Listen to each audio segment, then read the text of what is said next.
ఎందుకంటే ఇద్దరు దొంగలే కాబట్టి, ఇద్దరు దొందే కాబట్టి, ఇళ్ళ బాట వాళ్ళకు కూడా ఉంది కాబట్టి నేను అడుగుతున్నా. ఎందుకు ఊరికే అనట్లేదు నేను. అమృత్ స్కామ్ జరిగిందని ఆధారాలతో సహా ఇచ్చొచ్చిన. సృజన్ రెడ్డి అనే వ్యక్తి రేవంత్ రెడ్డి గారి బామ్మర్దికి అర్హత లేకపోయినా మీరు కేంద్ర ప్రభుత్వ పథకంలో ఎట్లిచ్చారని అడిగిన. ఇంతవరకు విచారణ లేదు. ఆర్ఆర్ ట్యాక్స్ అంటాడు ప్రధానమంత్రి, విచారణ ఉండదు. తెలంగాణ ఏటీఎంగా మారిపోయిందని హోంమంత్రి అంటాడు, విచారణ ఉండదు. ఇప్పుడు 49% వాటా ఉంది సింగరేణిలో, దొంగ దొరికిందని చెప్పి చూపెడుతుంటే విజిట్ సైట్ సర్టిఫికేట్ అనే పనికిమాలిన నిబంధన, కోల్ ఇండియాలో లేని నిబంధన ఇక్కడ పెట్టినారు, దోచుకుంటున్నారు అని చెబితే మీరు రాష్ట్ర ప్రభుత్వం చెబితే సిబిఐ విచారణ రాష్ట్ర ప్రభుత్వం కోరితేనట. ఎవడన్నా దొంగ కొడతాడా నా మీద విచారణ చేయమని? గట్లున్నది ఇలా కేంద్ర ప్రభుత్వ వ్యవహారం.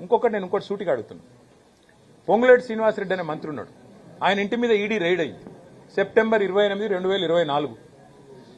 యానివర్సరీ కూడా అయిపోయింది, ఇంకో 3 నెలలు దాటిపోయింది. ఎందుకు కేసు పెట్టాలి ఇప్పటివరకు కేంద్ర ప్రభుత్వం? ఎందుకు ఈడీ కేసు పెట్టదు? అంటే ఎంత డీప్ ఉంది వీళ్ళ అండర్స్టాండింగ్. ఇవన్నీ బట్టి దానికి అర్థమయ్యేది ఏంటంటే వీళ్ళిద్దరి target BJP, Congress target BRS. ఎట్లన్నా బీఆర్ఎస్ ను బలహీనపరచాలి, మమ్మల్ని మానసికంగా దెబ్బతీయాలి, మాకు నోటీసులు ఇచ్చేదో సతాయిస్తున్నామని శునకానందం పొందాలి. పొందండి, we'll tackle it, we'll deal.